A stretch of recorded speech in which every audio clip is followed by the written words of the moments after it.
অবুঝ শিশুর ভাবনা। এক বিকালে মা তার বড় ছেলেকে স্কুলের পড়া দেখিয়ে দিচ্ছিল।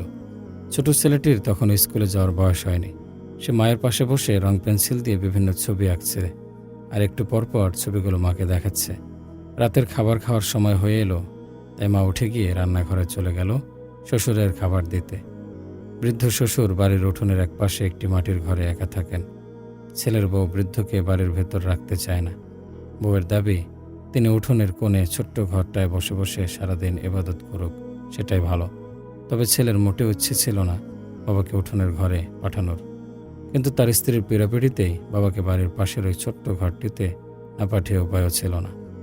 রান্নাঘর থেকে খাবার নিয়ে শ্বশুরের ঘরে গিয়ে খাবার দিয়ে এসে আবার দুই ছেলের পড়ার টেবিলে এসে বসল মহিলা। দেখল ছোট ছেলেটা ইতিমধ্যে পেন্সিল দিয়ে খুব সুন্দর একটি ছবি এঁকেছে। মহিলাটি জিজ্ঞেস করল, বাবা তুমি কি করছো? আমার জন্য একটা বাড়ি বানাচ্ছি।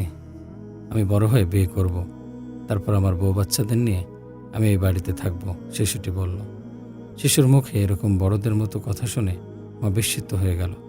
এরপর সে দেখল বাড়ির পাশে ছোট্ট একটি চতুর্ভুজ আঁকা। মা প্রশ্ন করল, এটা কি বাবা? শিশুটি বলল, মামনির ঘর। আমি এটা তোমার জন্য তৈরি করেছি। তুমি যখন বুড়ি হবে তুমি এই ঘরটাতে থাকবে। মা মলিন মুখে বলল, তাহলে কি তুমি আমাকে দূরে সরিয়ে দিয়ে একা থাকবে? সবার কাছ থেকে আমাকে বিচ্ছিন্ন করে দেবে? আমার কষ্ট হবে না? তুমি আমাকে দূরে সরিয়ে দেবে, আমাকে একা একা বিচ্ছিন্ন করে দেবে, আমার কষ্ট হবে না? শিশুটি বলল, না, আমি তোমাকে একা রাখবো না তো। দাদার ঘরের মতো তো একটা চার বানিয়ে দেব। মাঝে মাঝে তোমার সাথে দেখা করতে যাব। আমার বউ তোমাকে খাবার দিয়ে আসবে। যদিও শিশুটি অবুঝ মনে এগুলো বলেছে, মহিলা তাতে খুব কষ্ট পেল। সে নিজের ভুল বুঝতে পারল। তার বোধোদয় হলো যে শ্বশুরের সাথে তার আচরণ পরিবর্তন করা উচিত। সে মনে মনে বলল, আল্লাহর প্রতি আমি কৃতজ্ঞ, এই ছোট শিশুকে দিয়ে এই কথাগুলো বলিয়ে তিনি আমাকে সতর্ক করেছেন, নিজের সংশোধন করার একটি সুযোগ দিয়েছেন। নতুবা আমি কখনোই বুঝতে পারতাম না যে আমার আচার আচরণ দেখে সন্তানরা শিখছে। আমরা তাদের সাথে যেমন করছি তারাও একসময় আমাদের সাথে তেমনই করবে। মহিলাটি তখনই গিয়ে শ্বশুরকে বাড়ির ভেতর নিয়ে এসে সুন্দর একটি ঘরে থাকার ব্যবস্থা করে দিল। সে প্রতিজ্ঞা করল যে আজ থেকে সে খুব আন্তরিকতার সাথে শ্বশুরের সেবা যত্ন করবে, তার সাথে কোনো খারাপ আচরণ করবে না। বৃদ্ধ নতুন ঘরে এলো।